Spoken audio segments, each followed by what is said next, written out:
to the Ghosts of Harrenhal. My name's Simon. And I'm Mackelly.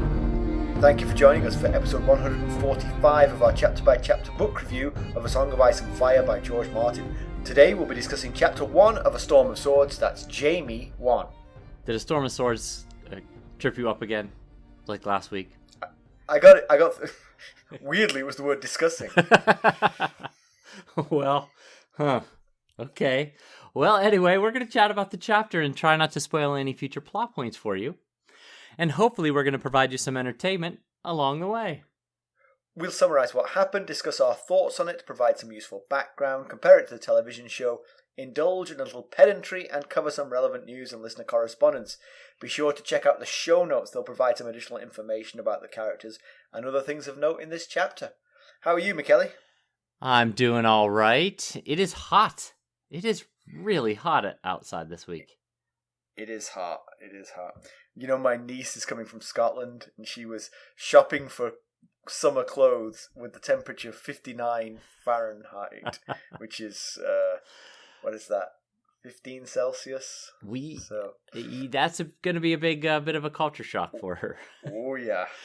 I think we've hit 100 twice this week. Have we really hit 100? I didn't know we'd hit 100. I know we were way in the upper 90s, 98, 99. Yeah. I think we might have tipped 100 a couple times. The day after she arrives, we dropped back down to like 91. I was like, thank you for bringing that northern Arctic blast with you. That cold front moves through. Mm-hmm. Yeah, it's one of the... It's not like the southwestern U.S. where it's it's hot. Like when you're in Phoenix, it's 110 degrees, but you're not sweating because it's so dry. Here it's like a muggy, constantly sweating, miserable kind of heat. So yeah. Anyway, I played tennis yesterday evening, and it was pretty brutal playing tennis. And I'd eaten kind of a big dinner. We had nut loaf for dinner, and I made my opponent laugh when I told him I had the nut loaf sweats. That's the vegetarian version of the meat sweats. Yeah, exactly. Nut loaf sweats. That's good. So my funny story from this week is, my wife, she teaches in a school. Yes, we all do. Well, they do. No, you don't all teach in schools. Oh, you all know. We all know, yes. We've heard many a good story about your wife in her class. They do a COVID test on the staff, but they pool the COVID test. How does that work? Three people per test? Yes, exactly. I think it's 5 people per test. In my imagination, there's a spittoon, and they all hack up into it. That's why it says spittoon in the notes. Exactly. And then they test the gloop that they've created, and sure enough, this week they said, "Oh, one of you's got COVID." We don't know which one. How is that helpful? They didn't send any of them home. They said, "You better go and get a COVID test." And the test was Thursday morning, and they emailed them on Saturday to say go get a COVID test. I'm like, this is stupid. Oh, that is something. That's one way to go about it, I guess. I guess it saves money, but I mean, that's crazy. That is something. That reminds me of a. Wait, what were you saying? My hope is she got to the spittoon before the COVID positive. Right. Yes. Yeah, she wants to be early in that situation. Mm-hmm. First one in, first one out. That reminds me of a story that happened to Ethan this week. So he went out on a couple dates with this girl last week, and he thought, she was nice and all, but there were no sparks, so he was kind of done with the. He has to bring some of the spark. He does have to bring his own. Yeah, yes, right. Okay. And so she had invited him to go down to the beach. They were going to drive down to the beach, and he didn't want to go. So he said that he had tested positive for COVID. And she was like, "Oh, shoot. I guess I better test myself too. And he's like, yeah, I guess so. And she tested positive. Oh, and she goes, or at least, well, since we're both positive, we might as well just go together. And he was like, oh, that's awesome. So now he's gonna kiss her, even though she's got COVID. Oh, so that backfired on him. Oh, that's thrilled me. Oh man, kids. All right, we've got a lot to get through. We so let's do. get down to business.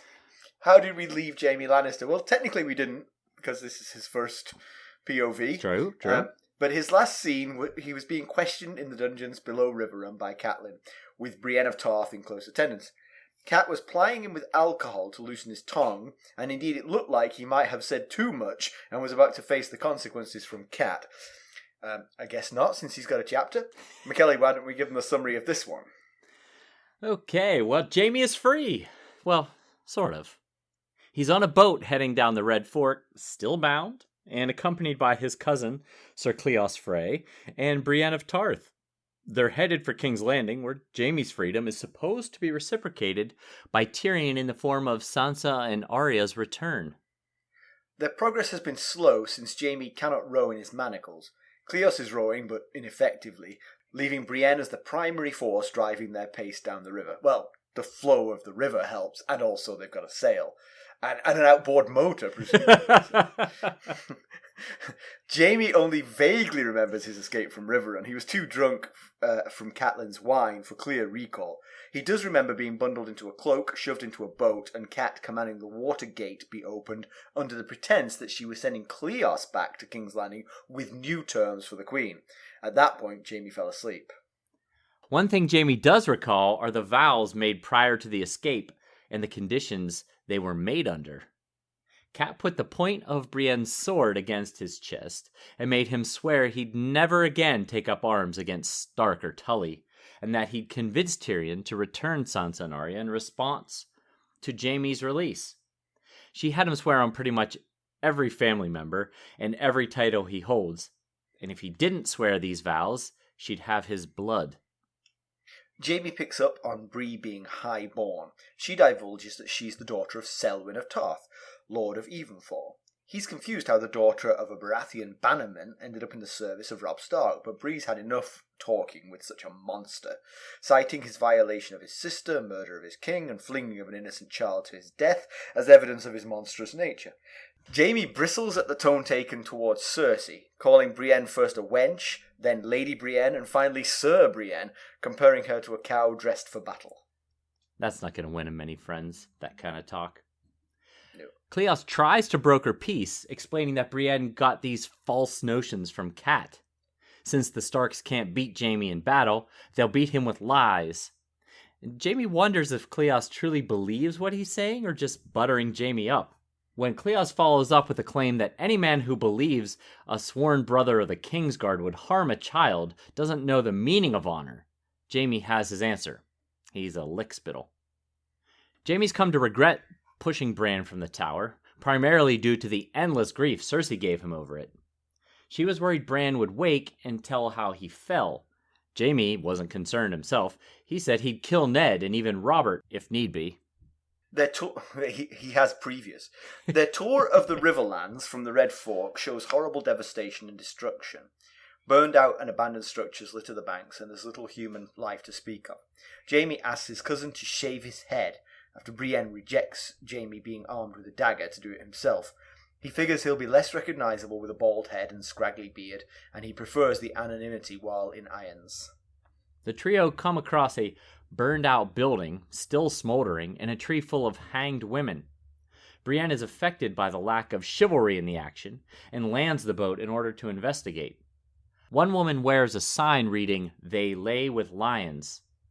The sight makes Jaime smile. This was done by Stark and Tully's side, not his. Cleos recalls that this was once an inn, and these tavern wenches. The two men debate who might be responsible.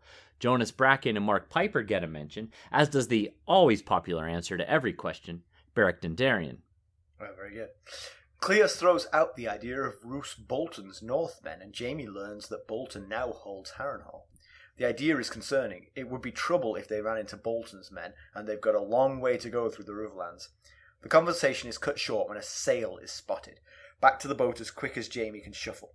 They try to outpace the larger boat, but it's futile. The river galley is gaining on them. Jaime figures the boat has 18 to 25 men. He spots Sir Robin Ryger, the Riverrun captain of the guard, on the prow. Jaime calls out that they were released by Cat as a captive exchange, but Sir Robin responds that Cat Stark does not rule in Riverrun. A flight of arrows is launched toward the boat, and Bree steers the boat to the far side of an island in the river, hiding them from view temporarily due to the high bluff on the northern side. She quickly jumps from the boat, swims to the bluff, and begins to climb. But within moments, the galley comes into view. Jaime distracts the men by offering single combat with Sir Robin, but the old knight says he's tasked with bringing Jaime back alive if possible. The archers prepare to launch more arrows, but before they can, Brienne rolls a huge boulder from the bluff's summit. It breaks apart as it falls, crushing some men, throwing others overboard, and puncturing the hull of the galley. When the little boat pulls away from the sinking galley, Jaime realizes he's a double winner. The threat of the ship is gone, as is Brienne. However, she's been running alongside the boat and dives from the high bluff into the water. Jaime considers swinging the oar at her head and killing her. Instead, he reaches it out to her to fish her back into the boat. How sweet. We'll be right back. Hello, friends. Are you ready to make some unforgettable memories? Well, if so, consider the Marriott Bonvoy program. Discover the perfect destination for your summer getaway and unlock exclusive deals on luxurious accommodations. With our affiliate partnership, you'll enjoy unbeatable savings and a seamless booking experience. Don't let summer slip away. Visit Marriott Bonvoy today and make this vacation season one for the books. Use our Ghosts of Harrenhal affiliate page to check it all out and buy Bonvoy points or give some as a gift. The link to our page is in the show notes. Yeah, it looked bad for Jaime at the end of Cat 7, I believe. Yes. That I looked up when we did that chapter. It was published February 15th, so that was 4 months ago to the day, because we're recording this on June 15th. You know what? I feel a lot better about not remembering that so much. That's a long time. I had to go back and reread how that chapter ended. Here's a quick reminder. So he had been mocking Ned for fathering a bastard, Jon, obviously, and then he was comparing himself to having never strayed from Cersei. And then he told Cat he wouldn't have sex with her because Littlefinger had her first. And then he brought up Jon by name, and that's when Cat asked Brienne for her sword. And it looked like, oh, she's had enough of his mouth. This is bad. Yeah. So... Well, she didn't intend to kill him. That's right, she just kicked him out. Banish him. She really wasn't that concerned about getting the girls back at that point. She was just like, well, if I'm going to kick him out of here, I might as well put him to good use. So you have a theory about chapter 1s? Well, yeah, I just noticed that, like last chapter, which was the prologue, we compared the Game of Thrones prologue to both the Game of Thrones prologue, a Clash of Kings prologue, and now our Storm of Swords prologue. And I was thinking you could make some similar comparisons between Jaime 1 and Theon 1, which I don't think Theon 1 was the first chapter of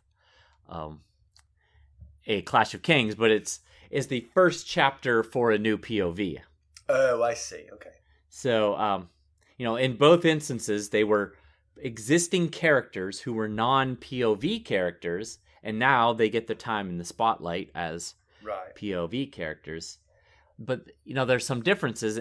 In Theon's case, he was a fairly minor kind of backgroundish character up until Clash of Kings, whereas Jaime, you could make an argument, is public enemy number one. If you list the deeds that he's done, pushing Bran out of the off the tower, attacking Ned and killing his men like Jory Cassell, and he nearly got to Robb in the Whispering Wood the Battle of the Whispering Wood, and killed a couple Karstarks, which has Rickard Karstark very angry at him. So it's exciting. I'm really looking forward to stepping into his head and seeing what makes Jaime Lannister tick here. Yeah. So, you're bringing up Theon 1 made me think about Theon's journey in the last book a little bit. I know we don't really have time for this digression, but I will digress nonetheless. Do it. Because Theon evolved a lot in... what was the last book called? A Clash of Kings. Clash of Kings. Yes. I already forgot. You only said it like 70 times this past years. Yeah, exactly. Because at the start, I mean, you think about it, his first chapter was him arriving at Pike, right? Yes. And so he was Team Stark then. Uh-huh. And he was the Theon we knew. And by the end of the book, he was, what he'd become. Right. Which was so different. So... But then I thought about it, and I had to give some credit to George Martin. That huge arc of change of that person, it never seemed false or, I mean, some stupid decisions along the way, my God. But the actual sort of narrative of it just made sense to me, and so to have affected that much of a change in one character over the course of a book without it being clunky or unbelievable. Well put. Yeah. Yeah, if you think about it, there's similarities there too, because both characters started out. I mean, we're only on Jaime 1. We'll see whether he has any kind of similar arc or not. He's going to stay Theon the same throughout this book. But he's not going to change one iota. They both start out incredibly full of themselves and arrogant and hard to like. And we'll see whether how that works out for Jaime as the story goes along. But it also, while you were talking there, made me think about perspective. It's an amazing thing, really. I mean, if Theon was still a third person character and we were watching him do the things that he did, we might be like, this doesn't make any sense. Good point. He was Rob's best friend. He would never do this to him. No, that's an excellent point. Yeah, without his perspective, none of his story makes any sense. Right. But from his perspective of trying to ingratiate himself with his father, it does. Yeah, it will be interesting if I mean, obviously, just becoming a POV character gives you a narrative arc because you were just wallpaper until now, right? And the wallpaper was portrayed a certain way by the other characters, but now you have a life and you have an inner monologue, and even the worst things you've done can be justified, at least by you. Yes, right. Most people are the stars of their own story in their heads. Yeah. So we'll see whether it's going to be a lot of fun to see whether we can wrap our heads around who Jaime is and why he has done or will do the things that he's done and will do. So Jaime's free for the first time in a long time. Oh, yes. I mean, do you have any idea of this? Sorry to throw that at you. He was taken captive in the Whispering Wood, which was a cat chapter. I didn't mean chapters. I meant chronologically. How many months has he been captive? I don't know months wise, but it's been quite a while. Yeah, it's been a long time. Yeah. So he must feel, now that he's woken up from his alcoholic stupor, he must feel great. I mean, apart from the fact he's still a captive of sorts, he's seeing the sky. Yes. He's smelling the roses. He's smelling the burning farms. Yes, the dead bodies. I think his line is, I'm drunk on sunshine or something like that. I'm free and I'm drunk on sunshine. Something along those lines. So it does appear that Catelyn has taken it upon herself to free Jaime without consulting anyone. I mean, the fact that this boat is sent after them suggests that this was not a communal decision. Yes, it does. And I thought it was good of Jaime to shout back, Catelyn Stark said this was okay. Like, she might not have told anyone. She might have told everyone he must have escaped. He was like, Sir Robin's like, wait, what? What? Oh, Okay, never mind. Safe travels. She does not rule Riverrun. And by the way, what? Yeah, when he shouts that, and Robin Riger his retort is that Cat doesn't rule in Riverrun. That gives you a pretty good indication that she went rogue in this situation here. She definitely went rogue, right? Yeah. But this, I mean, these are just Riger is from the Riverlands. We have not yet met a Northern Lord to find out how they feel about it. Oh, good point. They are not going to be happy. Yes, I bring forth Exhibit A, Rickard Karstark, who wanted Jaime dead anyway. Yeah, that's probably not going to go over well. We'll probably find out, but looking at it from here, I'm guessing that's not going to go well. So the question is, what happened? As I was thinking about it, there's basically three options. She changed her mind. Kat changed her mind, realized maybe she had a little too much to drink and realized, oh, what have I done? So Robin, please go fix this mistake for me. Or her brother Edmure found out. That can't be it, because Robin would have said, you don't rule here. Yes, that's true. That's a good point. Edmure found out, and he's trying to undo what she did. Or King Robb has returned from the West and was not pleased with the move his mother made here, and is trying to recoup the Jaime like Edmure be doing. We know that he shot down the Jaime for the girls proposal at the very beginning of A Clash of Kings, like the first Cat chapter. So, and he did it. He said he couldn't do it because his men would rise up against him if he did something like that. What he didn't realize was that he was giving his mother permission to go and do it by saying those words. She was like, I see what you want, Rob. All right. Don't worry. I'll take care of it. Don't worry. Exactly. But this could be a huge problem for Rob. I mean, his army is obviously feeling several strains. I mean, first of all, they've kind of run out of people to fight because basically Tywin has fled the scene.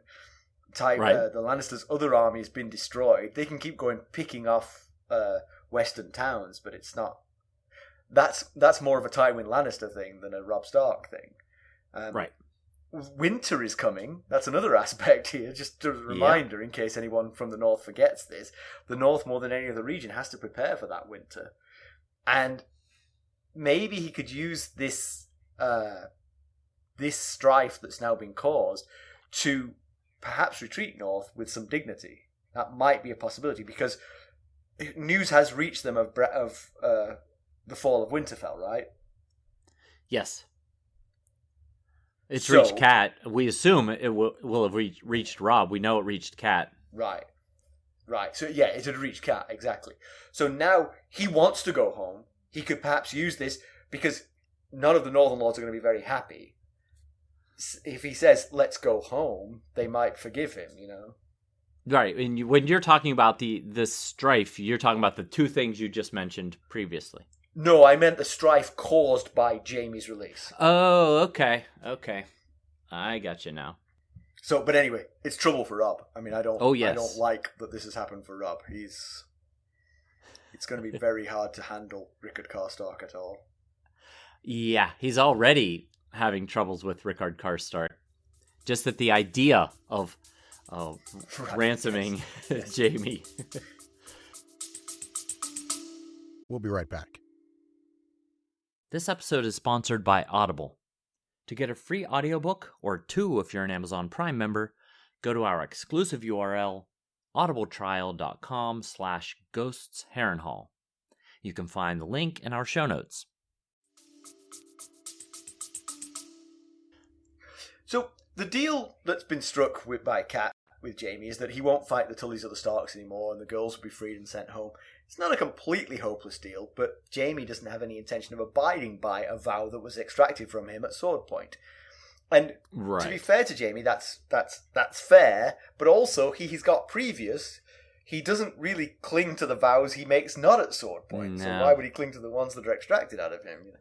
A couple things about the vow at knife point that you just mentioned, or not knife point, sword point rather. He wonders whether the High Septons he wonders what the High Septon's take on vows while drunk, in chains, and at sword point would be.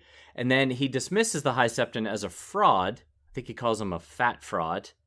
But it seems like the thought stems from him looking for an out to this vow, But also, he's out of the loop as far as news from King's Landing goes, because that High Septon is dead. He died in the King's Landing riot. There's been a new High Septon appointed.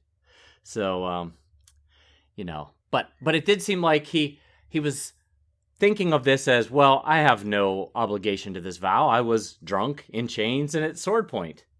Right.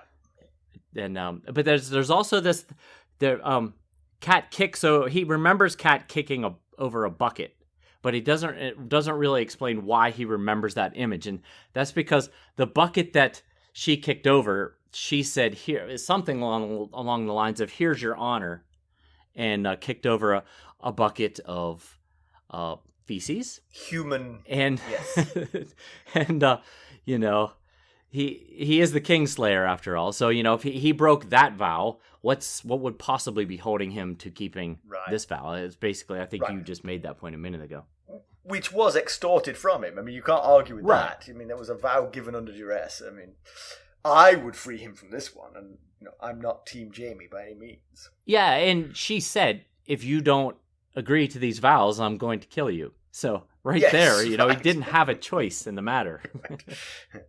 So the other reason that this probably can't work, not just because Jaime is being dishonest, is also the fact that Catelyn is really putting her faith in Tyrion on the other end of the deal. Right.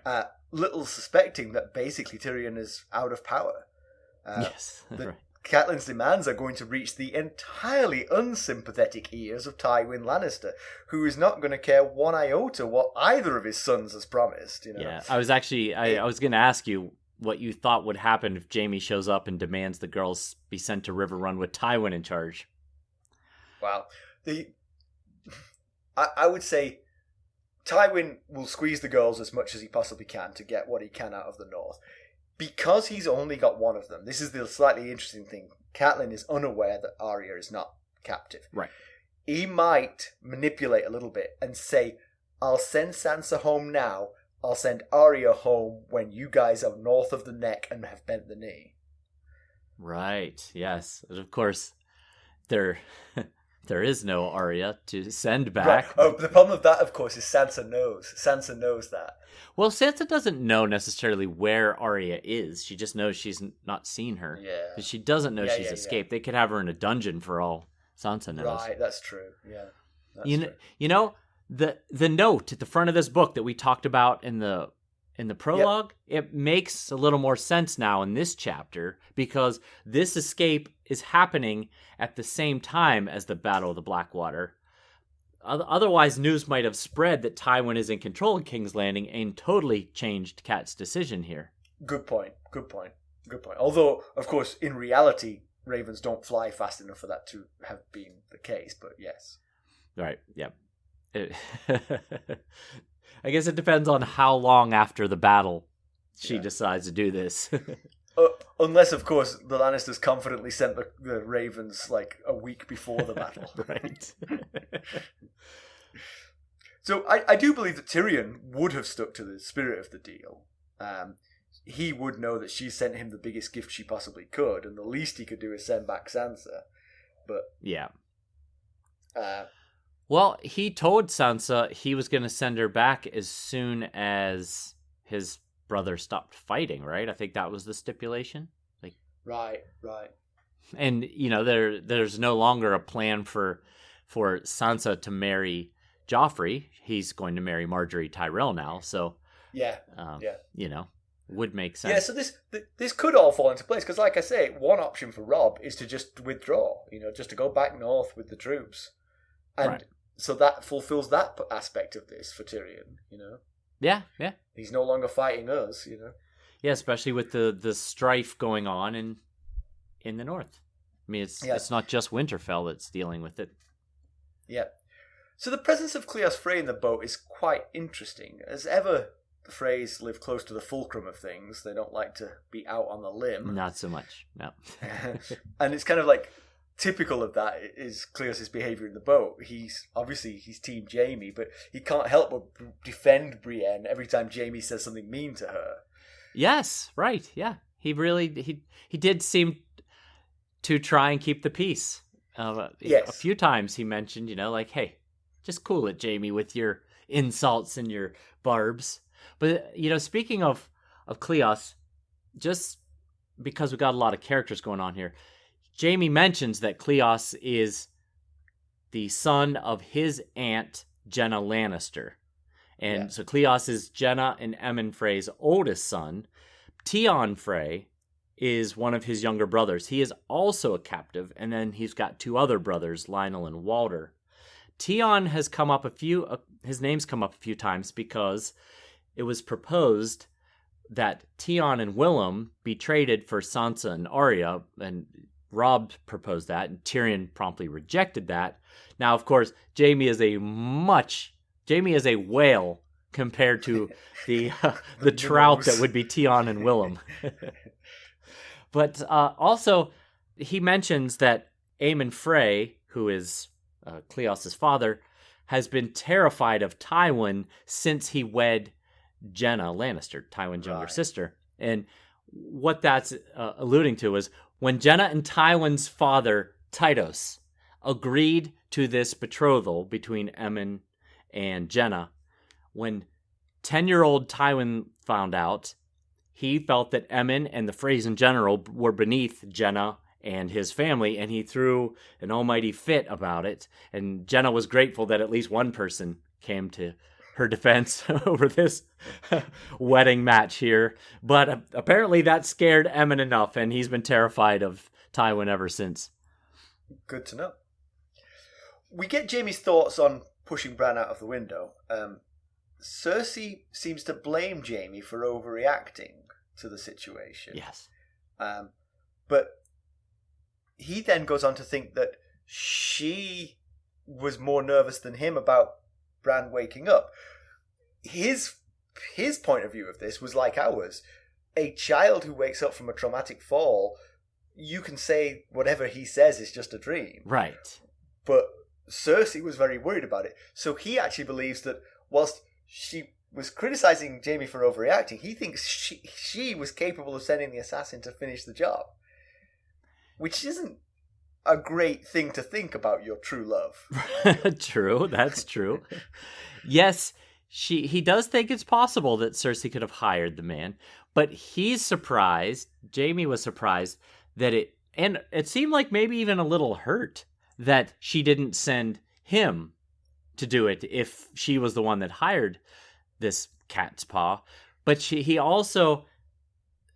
unsure. He doesn't know. Like we now know that Jaime himself doesn't know whether or not Cersei was the one who sent the cat's paw. From reading it, I get the feeling if he was pressed, he would say she didn't do it. Right. But he feels that she was certainly capable of it. Right, yes. Yeah. I found it interesting that he doesn't know. So if it was Jaime, if it was Cersei, you'd think she might have told Jaime what she did. Right, why would she keep that from him? It's not like she's doing much worse than Jaime himself did. Right. So it's almost, him not knowing is almost like, so maybe it wasn't Cersei, Yeah. And that also goes to when Cersei talked to Ned Stark. She admitted to every crime under the sun, but not that one. She denied not that one, and not killing Jon Arryn. Those are the two she did not cop to at all. Everything else you could possibly imagine she was guilty of, and she copped to it. Yeah, everything else which would have cost her life multiple times over, right? She copped to. But those two which, frankly, wouldn't have cost her life, she denied. But you're right. So, yeah, I think she's innocent of it. Yeah, it's certainly the fact that Jaime doesn't know gives credence to that possibility. But I think you're right. I think one of the most fascinating parts about this chapter being a Jaime POV is getting his thoughts on the Bran push off the tower. And one of the things that I found rather I hate using. I use the word interesting too much. I was trying to think of another word to use, but I'll just say I found it interesting. Is that he's had nothing but time in his cell here to reflect on that deed, and the best remorse he can come up with was that he rused doing it because Cersei gave him grief over it. Right. Yes. Yes. It's not like he was down there thinking, I tried to kill a young child. He was like, I wish I hadn't done it because she just wouldn't stop nagging me about it. Yeah, so. And that really goes to the sort of sociopathy of both these twins, really, that you could be that callously indifferent to what you did. You could imagine in the heat of the moment, or having analysed the situation, doing the act. Right. You'd at least feel bad about doing it. Right. Other than for the fact that you got into trouble for doing it. Yeah, and it also it makes the before he pushed Bran out, he said, "The things I do for love," and he pushed Bran out. It takes on a bit of a different tone when you hear it from Jaime's perspective, because without his POV, it seemed he meant that he did it to protect his sister's honor for the love that he bore her. Like, I'm going to protect you. This doesn't come out that we're having an incestuous relationship. So I'm going to kill this boy, this 7-year-old boy. But as we find out in this chapter, he mostly just did it because he was feeling randy after a long travel from King's Landing to Winterfell and wanted to get back to business with Cersei.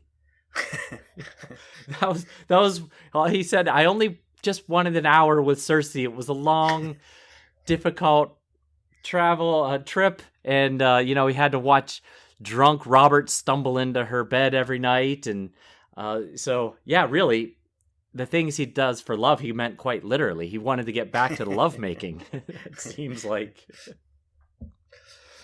So he begins the journey trying to be gentle with Bree, but he soon starts goading her. He calls her Lady Brienne. He sees her bristle. He starts on the fact she looks like a man. He calls her Sir Brienne. Brienne is a tough cookie, and she just lets all this wash over her. Perhaps a lifetime of it has inured her to it. I'm nodding vociferously over here. I agree. That I'm guessing that's not the first time she's heard such remarks. When you are when you buck the traditional stereotype of in such a culture, I'm sure she hears it quite frequently. Yeah. The only time she actually bridles really is to when he criticizes Tarth. Right. He calls it dreary, and so then she gets uppity about it. So the only time she sort of loses focus from the job in hand is when she sees the women hanging from the trees, and she actually pulls up. It seems like it's fairly recent because it's said that the crows had scarcely started on the corpses and the nearby building was still smouldering. Yeah. And she thinks she's so offended by this because she thinks hanging women's bodies doesn't show true knighthood. And Jaime retorts, true knights see and do worse things in every battle that they fight. And, it kind of reminded me that despite her obvious prowess as a fighter, we watched her win the great melee at Bitterbridge when King Renly was watching over them. And but I don't believe she's been in any actual battles to this point. So, she's still naive to the realities of war. And we saw that firsthand in Tyrion's POV during the Battle of the Blackwater. There wasn't a whole lot of chivalry going on when he was out there fighting for his life, basically. Yeah. I mean, the other thing I'll say is you don't need to have seen battle to know the truth about knights. I mean, true. Her view of knights is kind of similar to Sansa's, and Sansa's was because she was a child. Yes. And now Sansa has lived a little bit. She knows it's nonsense and doesn't make any sense. You'd think that Brienne had seen enough of the world to know that your typical knight was absolutely no better than your typical man. Yes, that is a solid point, especially being in King Renly's retinue. Right. She should have been exposed to plenty of knights and should have seen that a lot of them were not necessarily chivalrous. But I think trying to project onto Brienne what I wonder if it's because she herself embodies exactly the things that a knight should embody, and because other knights don't live up to it, she can't really see that. She misses the point of that. She thinks they just lapsed briefly. They are like I am, but she's the outlier here, not them. That could very well be possible. Yeah, because in her heart, we don't have a Brienne POV here, right? But in her heart, she thinks this is how you be a knight. I find it a little bit ironic that there's two knights in this boat, and one of them is not Brienne. Right. Ser Cleos is a knight, which is a little bit silly. I wonder how he managed to get that knighthood.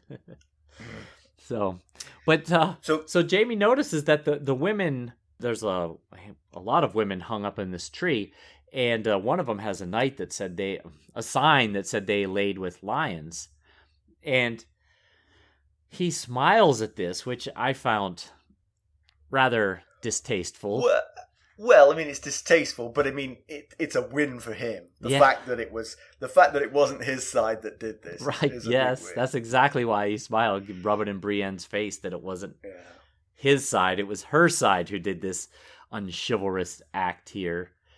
And then Jaime speculates that the women were hung by Jonas Bracken. He's a lord, and if he says, my father burned his castle, and actually it was the mountain that burned Stonehenge, which is House Bracken's seat. But then Jonas retook the castle, or I guess what remained of the castle, after Riverrun was freed in the Battle of the Camps. But also, if this is Bracken lands, like he says it is, it gives us a rough idea of where they are on the map, and it's not very far from Riverrun. They haven't made it very far, but it is only day one. So, and this is a rather lazy river. He mentions that there's a lot of twists and turns, and, it's a slow, wide, slow flowing river. So I guess I'm not surprised. And they've only got a little sail and mostly Brienne's arm strength to keep them going. It may not have been Jonas Bracken, of course, because we're not too terribly far from Harrenhal, so it could have been Roose Bolton sending out the brave companions to root out Lannisters, returning to the places that were visited under Tywin and found those who helped them. We already know about this, that they because the brave companions themselves switch sides, they know exactly who the Lannister collaborators were. Yes, they do. So because they paid the collaborators the first time. And Arya said they came back sometimes with bags of silver and heads. Right. So they just retook the silver they paid these people and their heads, which is terrible. And of course, Mark Piper and Beric Dondarrion also are suggested, and that, of course, is if Beric Dondarrion is still alive. It depends on which day of the week it is. We don't know, really. And Mark Piper, he's been around. We've been hearing his name since Ned sat the Iron Throne that day when Robert was hunting. Mark Piper was one of the knights that was there. So, don't know who it is. But if I were betting, I would put money on the Brave Companions, since it seems like something they would do. Yes, good point. So, Jaime cuts his hair off. It may have just been a ruse to try and get hold of a knife, but he follows through with it and has all his hair cut off. And interestingly, he does make the point that it's because he'd be ashamed to be spotted manacled. But the real danger would be being recognised as Jaime Lannister. I mean, so there are two reasons for doing it. One is to conceal the fact that you're Jaime Lannister, and this would definitely help. But then he has this sort of internal thing of I don't want people to see me like this and recognize me like this. Yes. And it's that doesn't matter. Fleeing from... I agree. I was wondering what his motive was really here too. He says it was because of the two reasons you just mentioned. But at this point, when he shaves his head, or has Ser Cleos shave his head, he doesn't know that his father has lost Harrenhal. He thinks this is still Lannister lands. And so I was thinking, is his pride getting above what's in best interest for him. Because if they do come across Lannister men, the Lannister men could probably free him. There's only one Brienne. As long as there's a lot of Lannister men, more than just like 2 or 3, they very well could free him if he looks and they believe that he is Jaime Lannister. But when he shaves his head to go incognito and he says, "No, I'm Jaime Lannister," they'll be like, "No, you're not. You're not Jaime Lannister. Let me see some ID." But of course, I mean, the one thing is, being born to it, he would have a natural authority that probably would make the few Lannisters go, "Wait a minute, let's take him to his father to find out." Right, he might just be. We don't want to be wrong here. Right.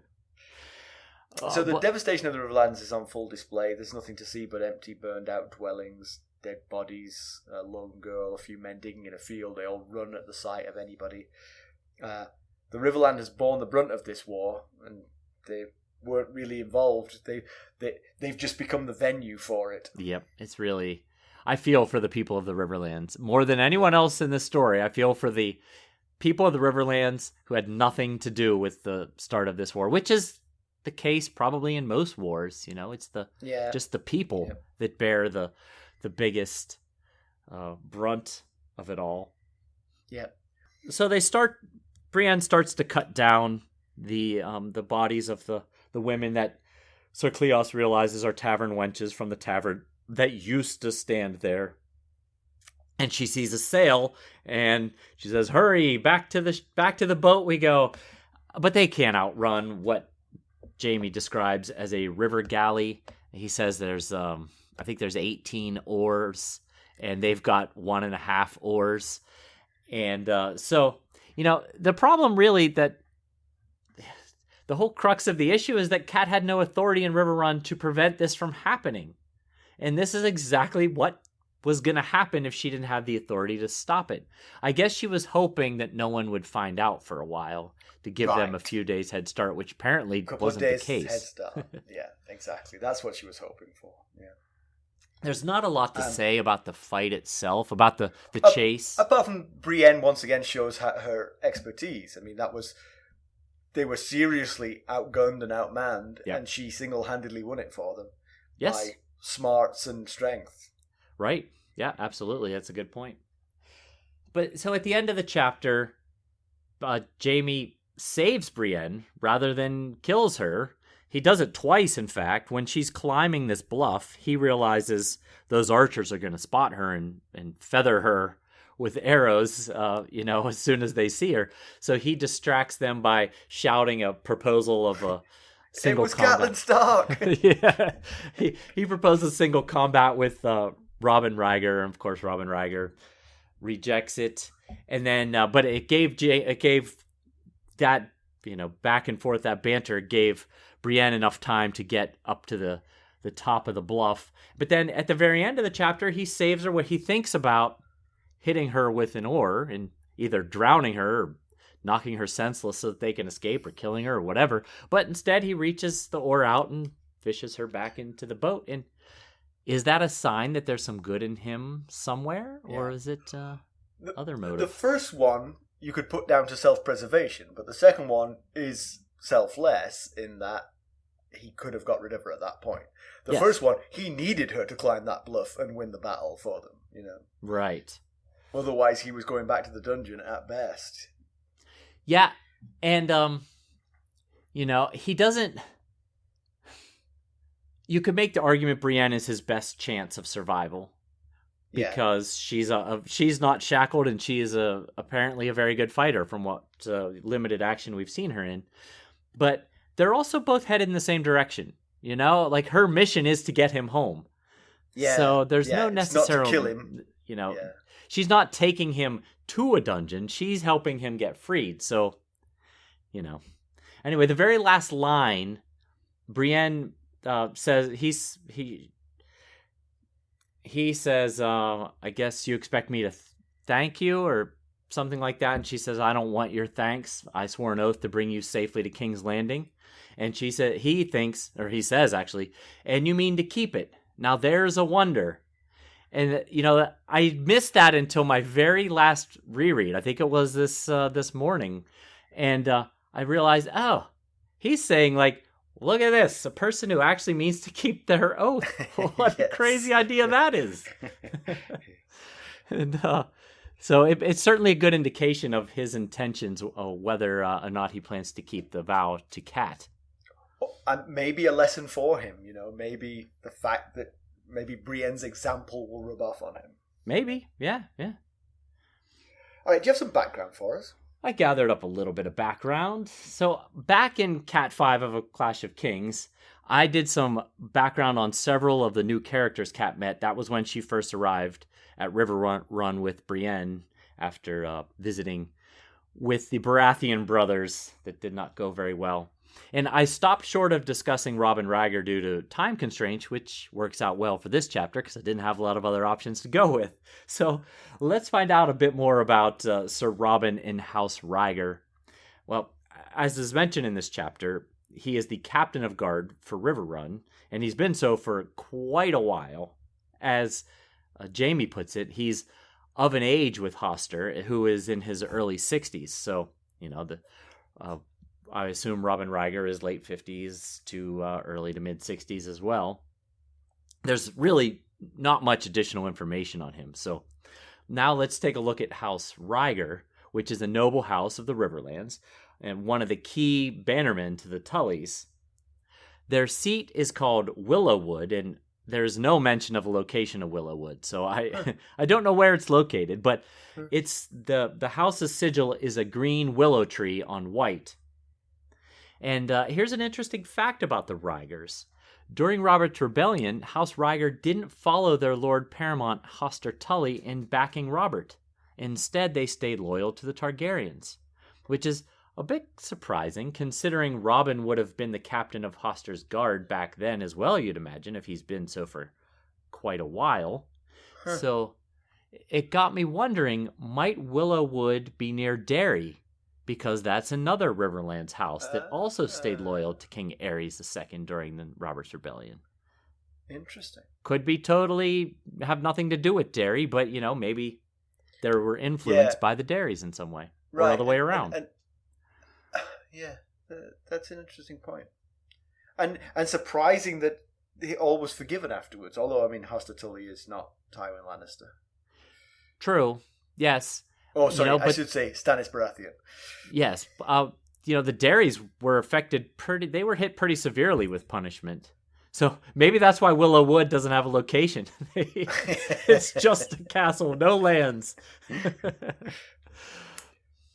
So comparison with the television show. So Cleos Frey is dead in the show. He was murdered by Jaime in a failed escape attempt earlier. So this scene is just Brienne and Jaime. The pursuit part is dropped.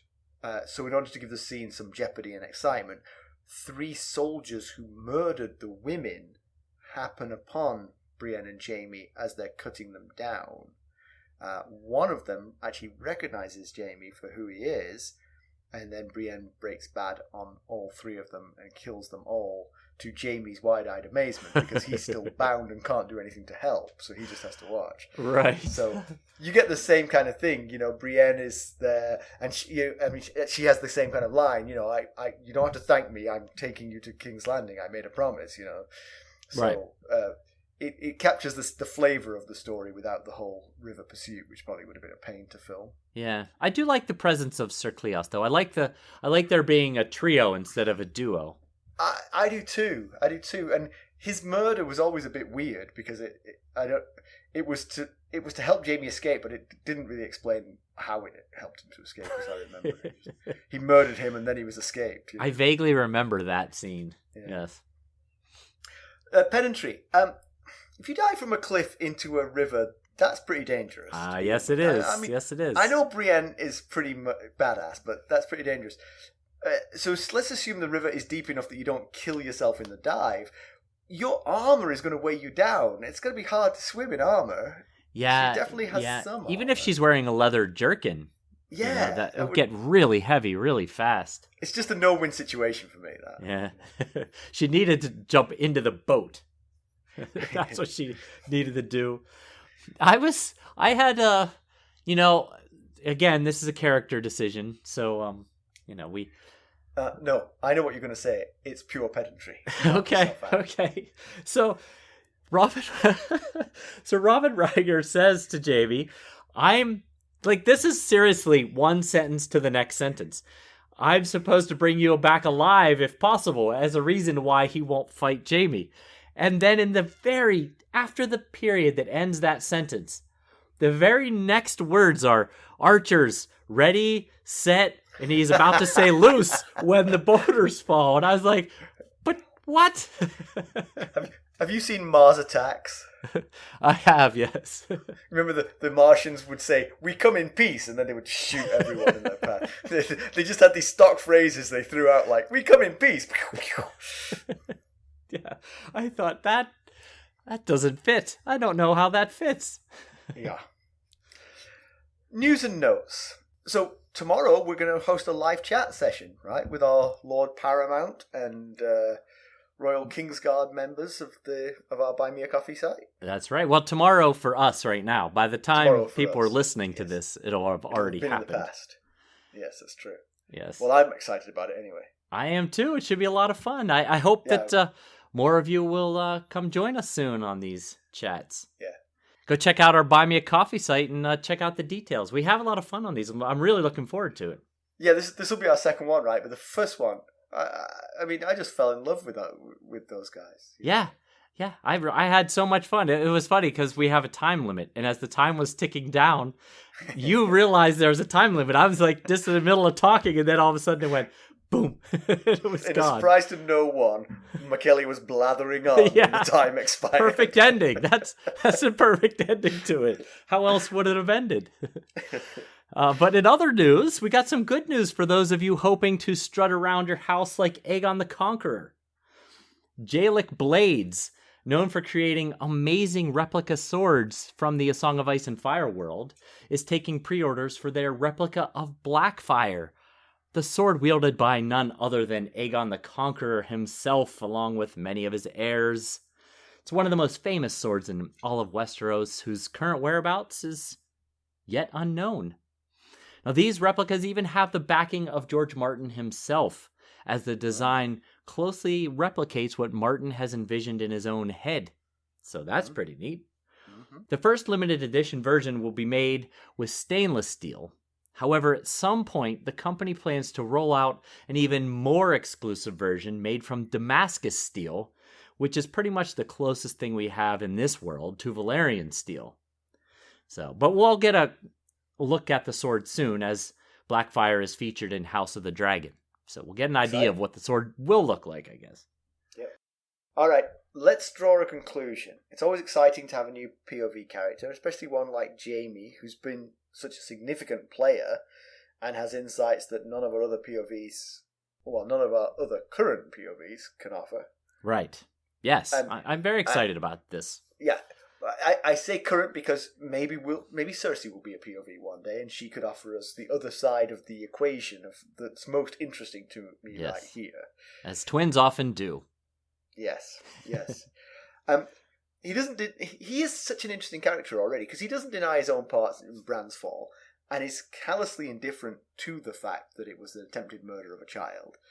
But he does also he's very comfortable owning up to his own actions. Uh-huh.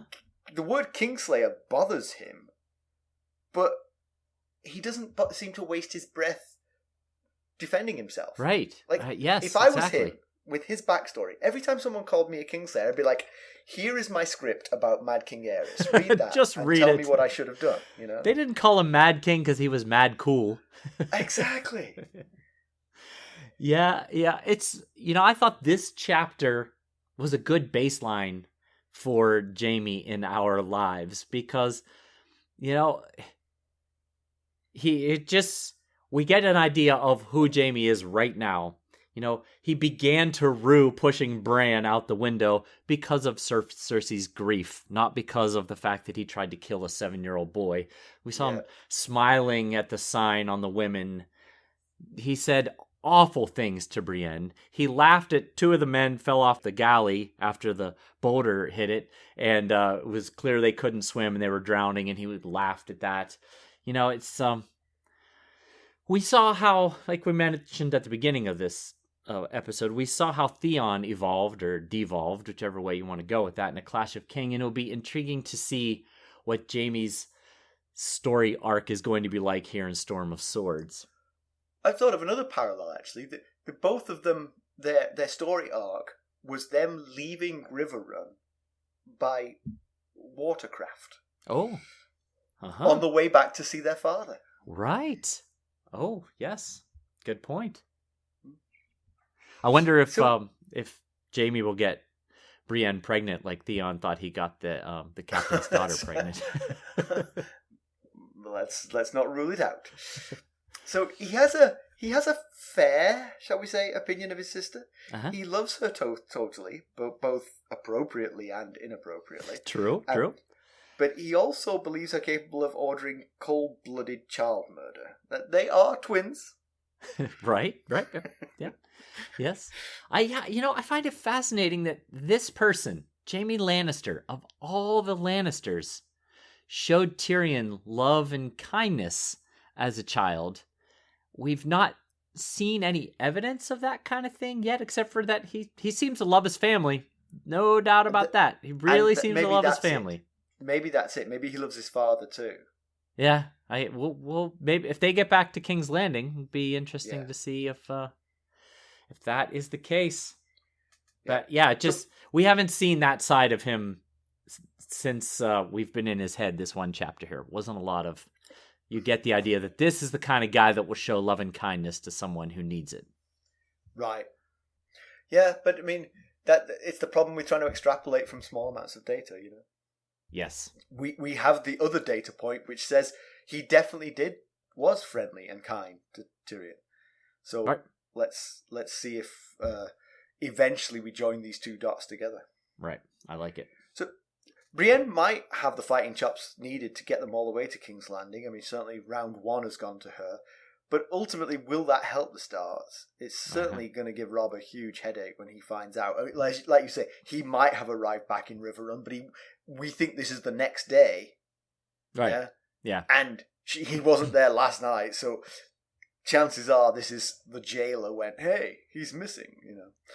Yeah, right. Yeah, it said that Jaime remembered there was a problem with the jailer, but Brienne overpowered him or something. So it might have been that scuffle, or someone came down to feed Jaime. Yeah. But regardless, someone came down to feed Jaime, and it was the jailer in the cell. Yes, that could be it.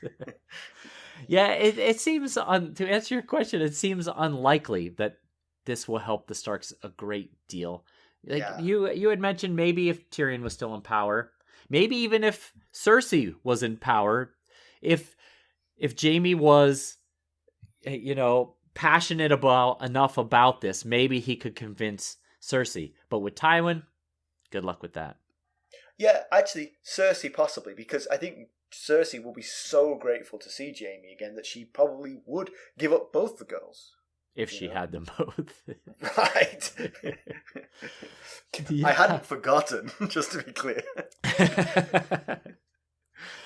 Yeah, but, it's still a long way to go through the worst war-torn region of the realm. And, this boat only takes them so far. The Trident eventually spills into the Bay of Crabs, which is kind of near the inn at the crossroads. So then they'll have to take the King's Road or, go off-roading from there. Yeah. So they still got a long way to go. Yeah. He didn't save Brienne twice, but he did fail to kill her twice when he had the opportunity. Yes. So, yeah. Is it because he's good and kind, or is it because he sees her as his best chance of survival? Exactly. Or is it both of those things? Yes, there's definitely evidence to support both. Yeah. But what's going to happen to Cat? If it was anyone but the king's mother, you would assume that they would be clapped in irons. And yes. Perhaps lose their life for this. Yeah, it's she's going to be awfully thankful that her son is King Robb, not just Lord Robb or something, Right. But of course, we'll find out next week because guess what? It's a Cat chapter. Is it? I hadn't looked It ahead. is. Excellent. We're heading to a cat chapter next week, so There you go. this could be very interesting. So this will be the new use of Jaime's cell.